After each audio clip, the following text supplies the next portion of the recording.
Hi guys, welcome back to my channel which is head Baat.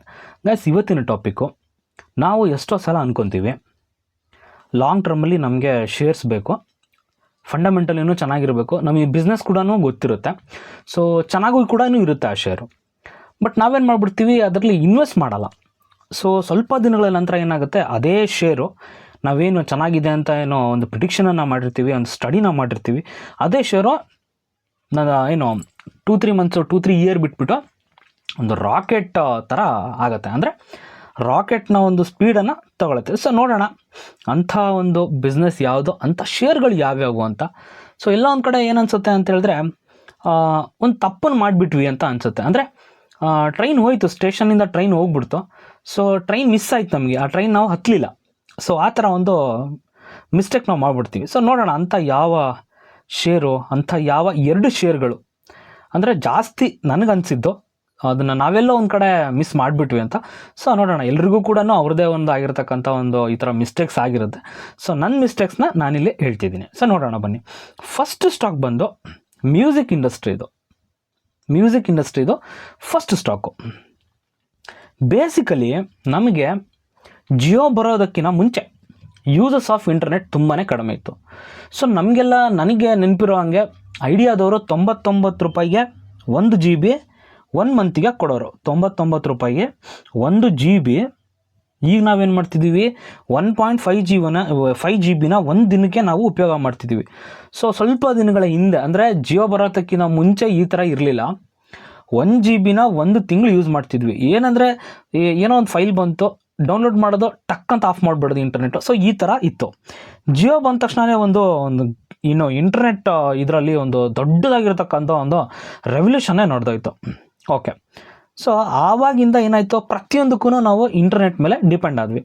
So ಇದೇ ಥರನಾಗಿ music, ನಾನು ಯಾಕೆ ಮ್ಯೂಸಿಕ್ಕಿಗೂ ಮತ್ತು ಇಂಟರ್ನೆಟ್ಟಿಗೂ ಕನೆಕ್ಟ್ ಮಾಡ್ತೀನಿ ಅಂದರೆ, ಸೊ ಅಫ್ಕೋರ್ಸ್ ಮುಂಚೆಲ್ಲ ನಾವು ಡೌನ್ಲೋಡ್ ಮಾಡ್ಕೊಂಡ್ಬಿಟ್ಟು ಕೇಳ್ತಿದ್ವಿ. ಇವಾಗ ಏನು ಮಾಡ್ತೀವಿ, ಎಲ್ಲದನ್ನು ಯೂಟ್ಯೂಬ್ ಆಗಿರ್ಬೋದು, ಜಿಯೋ ಸಾವನ್ ಆಗಿರ್ಬೋದು, ಈ ಥರ ಬೇರೆ ಬೇರೆ ಆ್ಯಪ್ಸ್ಗಳ ಮುಖಾಂತರ ನಾವು ಇಂಟರ್ನೆಟ್ನ ಯೂಸ್ ಮಾಡಿಬಿಟ್ಟು ಇವಾಗ ನಾವು ಮ್ಯೂಸಿಕನ್ನು ಕೇಳ್ತೀವಿ.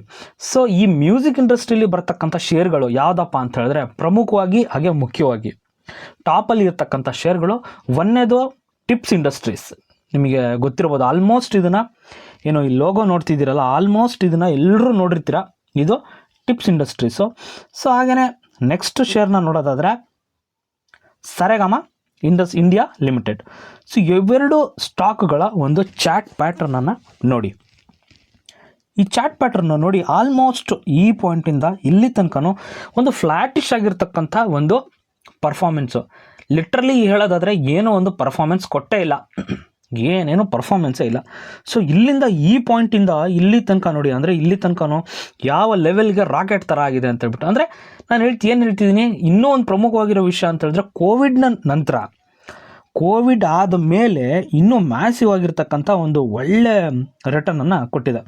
ಅದು ಕೂಡ ಇಲ್ಲೇ ನೋಡಿ, ಇಲ್ಲಿಂದ ಇಲ್ಲಿ ತನಕ ಏನು ಇಲ್ಲಿ ನಿಮಗೆ ಗೊತ್ತಾಗ್ತಿದೆ ನೋಡಿ ಯಾವ ಥರ ಒಂದು ಮೊಮೆಂಟಮನ್ನು ಕೊಟ್ಟಿದೆ ಅಂತ ಹೇಳ್ಬಿಟ್ಟು. ಸೊ ಮ್ಯಾಕ್ಸಿಮಮ್ ರಿಟರ್ನನ್ನು ನೋಡಿದ್ರೆ 2354% ಅಷ್ಟು ರಿಟರ್ನನ್ನು ಟಿಪ್ಸ್ ಇಂಡಸ್ಟ್ರೀಸ್ ಕೊಟ್ಟಿದೆ.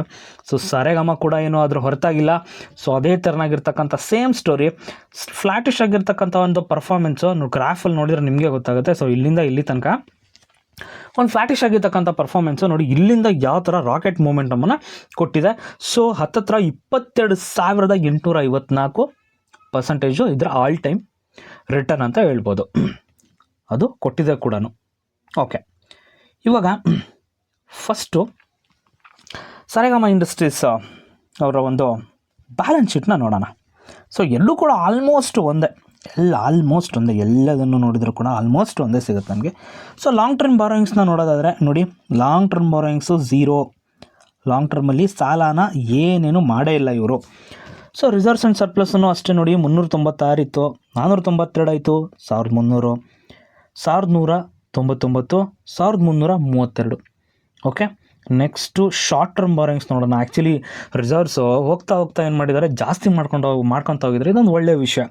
ಶಾರ್ಟ್ ಟರ್ಮ್ ಬಾರೋಯಿಂಗ್ಸನ್ನು ಕೂಡ ನೋಡ್ಬೋದು ನೀವು. ಒಂದು ಕಾಲದಲ್ಲಿ 6.33 ಇದ್ದಿದ್ದು 0.0000. ಏನಕ್ಕೆ ಬಾರೋಯಿಂಗ್ಸೇ ಬೇಡ, ಅದ್ರ ಪಾಡಿಗೆ ಅದು ಬಿಸ್ನೆಸ್ ಹೋಗ್ತಾ ಇರುತ್ತೆ, ಮ್ಯೂಸಿಕ್ ಬಿಸ್ನೆಸ್ಸು. ಸೊ ಇಂಡಿಯಾದಲ್ಲಿ ಹೇಳೋದಾದರೆ 80% ಬಿಸ್ನೆಸ್ ರೆವಿನ್ಯೂ ಇವರಿಗೆ ಬರುತ್ತೆ. ಸೊ ಹಾಗೆಯೇ ಮಾರ್ಕೆಟ್ ಕ್ಯಾಪಿಟಲೈಸೇಷನನ್ನು ನೋಡೋದಾದರೆ 9,890 ಕೋಟಿ ಮಾರ್ಕೆಟ್ ಕ್ಯಾಪಿಟಲೈಸೇಷನ್ ಇದೆ ಇವ್ರದ್ದು. ಸೊ ಇದು ನೋಡಿ P&L ಶೇರ್ ಹೋಲ್ಡಿಂಗ್ನ ಒಂದು ಪ್ಯಾಟ್ರನ್ನು. ಸೊ ಶೇರ್ ಹೋಲ್ಡಿಂಗ್ನ ಪ್ಯಾಟ್ರನನ್ನು ನೋಡೋದಾದರೆ ಪ್ರಮೋಟರ್ಸ್ ಹತ್ರ 59% ಇದೆ, FIIಗಳು 17 ಇದ್ದಾರೆ, DIIಗಳು 3% ಇದ್ದಾರೆ, ಪಬ್ಲಿಕ್ಕು 20% ಇದ್ದಾರೆ. ಓಕೆ, ಒಂದು ಹೆಲ್ತಿಯಾಗಿರ್ತಕ್ಕಂಥ ಕಂಪ್ನಿ ಅಂತ ಹೇಳ್ಬೋದು.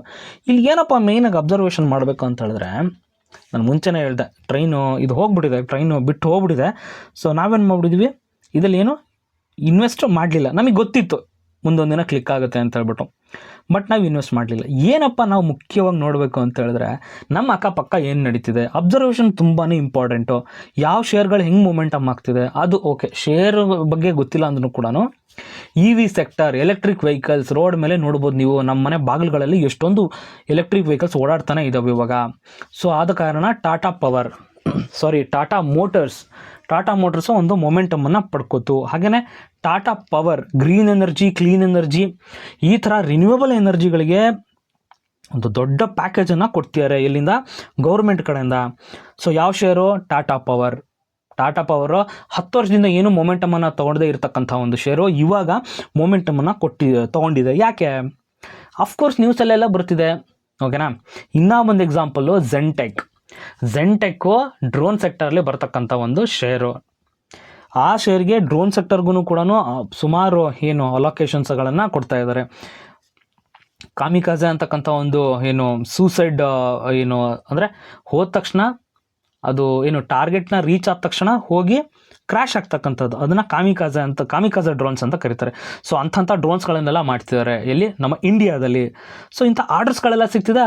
ಅದರಿಂದ ಏನಾಗ್ತಿದೆ, ಝೆನ್ಟೆಕ್ ಒಂದೇ ಎಲ್ಲ ಡ್ರೋನ್ ಸೆಕ್ಟರ್ಲಿ ಇರ್ತಕ್ಕಂಥ ಎಲ್ಲ ಶೇರ್ಗಳನ್ನು ಕೂಡ ಮೊಮೆಂಟಮನ್ನು ಪಡ್ಕೋತಿದೆ. ಇಷ್ಟೇ ಬೇಸಿಕಲಿ ನಾವೇನು ಮಾಡಬೇಕು, ನಮ್ಮ ಅಕ್ಕಪಕ್ಕ ಏನು ನಡೀತಿದೆ ಇದನ್ನು ಅಬ್ಸರ್ವ್ ಮಾಡಬೇಕಷ್ಟೇ, ಏನಿಲ್ಲ ಇದರಲ್ಲಿ. ಇದೇನು ದೊಡ್ಡ ಬ್ರಹ್ಮವಿದ್ಯೆ ಅಂತೂ ಅಲ್ವೇ ಅಲ್ಲ. ಇನ್ಫಾರ್ಮೇಷನ್ನ ಸ್ವಲ್ಪ ಗ್ಯಾದರ್ ಮಾಡಬೇಕು, ಸ್ವಲ್ಪ ನ್ಯೂಸ್ ನೋಡಬೇಕು. ಅಫ್ಕೋರ್ಸ್ ಇವೆಲ್ಲದೂ ಕೂಡ ನಮಗೆ ದಿನ ನ್ಯೂಸಲ್ಲಿ ಬಂದೇ ಬರುತ್ತೆ, ಪೇಪರಲ್ಲೂ ಸಿಗುತ್ತೆ ನಮಗೆ. ಓಕೆ, ಅಬ್ಸರ್ವೇಷನ್ ತುಂಬ ಇಂಪಾರ್ಟೆಂಟು. ಓಕೆ, ನೆಕ್ಸ್ಟ್ ಬರೋದಾದರೆ ಟಿಪ್ಸ್ ಇಂಡಸ್ಟ್ರೀಸು. ಸೊ ಇದ್ರ ಬಗ್ಗೆನೂ ನಾನು ಮುಂಚೆನೇ ಹೇಳ್ದಂಗೆ ಮ್ಯಾಕ್ಸಿಮಮ್ ಚಾರ್ಟ್ ಪ್ಯಾಟರ್ನನ್ನು ನೋಡಿದರೆ ನಿಮಗೆ ಗೊತ್ತಾಗುತ್ತೆ. ನೋಡಿರಿ, ಒಂದು ಕಾಲದಲ್ಲಿ ಏನೂ ಇಲ್ಲ ಪರ್ಫಾರ್ಮೆನ್ಸು, ಕೋವಿಡಿನ ನಂತರ ನೋಡಿರಿ ಯಾವ ಥರ ಸುರ್ರ ಅಂತ ಹೋಗ್ಬಿಟ್ಟಿತ್ತು. ಸೊ ಓಕೆ, ಮಾರ್ಕೆಟ್ ಕ್ಯಾಪಿಟಲೈಸೇಷನನ್ನು ಕೂಡ ನೋಡಿದರೆ ಇದು ಕೂಡ ಸೇಮ್ 9,513 ಕೋಟಿ, ಅದು 9,800 ಕೋಟಿ ಏನೋ ಹತ್ತತ್ರ ಆಯಿತು. ಸೊ ಅರೌಂಡ್ ಅಕ್ಕಪಕ್ಕ ಹಿಂದೆ ಮುಂದೆ ಇರ್ತಕ್ಕಂಥ 2 ಶೇರ್ಗಳಿವು. ಸೊ ಓಕೆ, ಇದರ ಬ್ಯಾಲೆನ್ಸ್ ಶೀಟ್ನ ನೋಡೋದಾದರೆ ನೋಡಿ, ಲಾಂಗ್ ಟರ್ಮ್ ಬಾರೋಯಿಂಗ್ಸು ಇದು ಕೂಡ ಸೇಮ್ 1.89. ಸೊ ನಂತರ ಎಲ್ಲದೂ 0. Total reserves and surplus. ರಿಸರ್ವ್ಸ್ನ ನೋಡೋದಾದರೆ 66, 88, 89, ಇವಾಗ 166 ರಿಸರ್ವ್ಸ್ ಕೂಡ ಹೆಚ್ಚಿಗೆ ಆಗ್ತಾ ಇದೆ ಇವ್ರದ್ದು. ಶಾರ್ಟ್ ಟರ್ಮ್ ಬಾರೋಯಿಂಗ್ಸ್ ಕೂಡ ನೋಡ್ಬೋದು ನೀವು, 0, ಏನೂ ಇಲ್ಲ ಶಾರ್ಟ್ ಟರ್ಮ್ ಬಾರೋಯಿಂಗ್ಸ್ ಕೂಡ. ಪ್ರಮೋಟರ್ಸ್ನ ಹೋಲ್ಡಿಂಗ್ನ ನೋಡೋದಾದರೆ ನೋಡಿ, ಇಲ್ಲಿ 64% ಪ್ರಮೋಟರ್ಸ್ ಹತ್ತಾ ಇದ್ದರೆ, FIIಗಳು 2%, DIIಗಳು 8%, 26% ರಿಟೇಲ್ ಇನ್ವೆಸ್ಟರ್ಸ್ ಅಂದರೆ ನಾವುಗಳು, ನಿಮ್ಮಂಥ ಜನ ಇದ್ದೀವಿ. ಸೊ ನಾವುಗಳು ರಿಟೇಲ್ ಇನ್ವೆಸ್ಟರ್ಸು ಈ ಒಂದು ಶೇರ್ನ 26% ಹೋಲ್ಡ್ನ ಮಾಡ್ತಿದ್ದೀವಿ. ಕನ್ಕ್ಲೂಷನಲ್ಲಿ ಏನಪ್ಪ ಅಂತ ಹೇಳಿದ್ರೆ, ಈ ಥರ ಲಿಸ್ಟ್ ಮಾಡಿದರೆ ಸುಮಾರು ಶೇರ್ಗಳು ನಮಗೆ ಸಿಗ್ತವೆ. ಮೇಯ್ನಾಗಿ ಏನು ಮಾಡಬೇಕಪ್ಪ ನಾವು ಅಂತ ಹೇಳಿದ್ರೆ, ಪ್ಲ್ಯಾನ್ ಏನೋ ಮಾಡ್ತೀವಿ, ಪ್ಲ್ಯಾನ್ ಮಾಡೋದ್ರೆ ನಾವು ತುಂಬ ನಿಸಿಮ್ರು ಇಂಡಿಯನ್ಸು, ಬಟ್ ಎಕ್ಸಿಕ್ಯೂಟ್ ಮಾಡಲ್ಲ ಅದನ್ನು. ಅವಾಗೇನಾಗುತ್ತೆ, ಮಿಸ್ ಆಗಿಬಿಡುತ್ತೆ ಟ್ರೈನ್ಸು. ಸೊ ಈ ಥರ ಆಗುತ್ತೆ. ಆಮೇಲೆ ಒಂದು ಕಡೆ ಅನಿಸುತ್ತೆ, ನಾನು ಇನ್ವೆಸ್ಟ್ ಮಾಡಿದರೆ ಚೆನ್ನಾಗಿರ್ತಿತ್ತೇನೋ. ಫಾರ್ ಎಕ್ಸಾಂಪಲ್, ನಿಫ್ಟಿ ಇವತ್ತು ಎಲ್ಲಿದೆ, 25,000ಕ್ಕೆ ಹೋಗಿ ಕೂತಿದೆ. ಸೊ ನಿಫ್ಟಿ ಏನಾಗುತ್ತೆ, 25,000ದಲ್ಲೇ ಇರುತ್ತಾ? 25,000ದಲ್ಲಂತೂ ಖಂಡಿತವಾಗ್ಲೂ ಇರಲ್ಲ. ಒಂದು ಮೇಲೋಗುತ್ತೆ, ಹೋಗಬೇಕದು ಕೆಳಗಡೆ ಅಂತೂ ಬರ್ತಾನೆ ಇರುತ್ತೆ, ಅವಾಗ ಕರೆಕ್ಷನ್ಸ್ ಆಗ್ತಿರುತ್ತೆ, ಕೆಳಗಡೆ ಬರ್ತಾನೆ ಇರುತ್ತೆ. 25ರಲ್ಲಿ ಇರ್ತಕ್ಕಂಥ ನಿಫ್ಟಿ 50 ಏನಾಗುತ್ತೆ, ಈಗ ಸೆಕೆಂಡ್ ಜನ್ರೇಷನ್ ನಾವು ನಮ್ಮ ಮಕ್ಕಳು ಏನೋ ಬರ್ತಾರವ್ರು, ಅವ್ರ ಮೆಜಾರಿಟಿಗೆ ಬಂದಾಗ ಏನಾಗುತ್ತೆ, ಅವಾಗ ಏನಾಗಿರ್ಬೋದು 35ರಲ್ಲಿ ಇರ್ಬೋದು ನಿಫ್ಟಿ. ಇನ್ನೊಂದು 15 ವರ್ಷಕ್ಕೆ ಮಾರ್ಕೆಟ್ ಯಾವುದೇ ಕಾರಣಕ್ಕೂ ನಿಲ್ಲಲ್ಲ.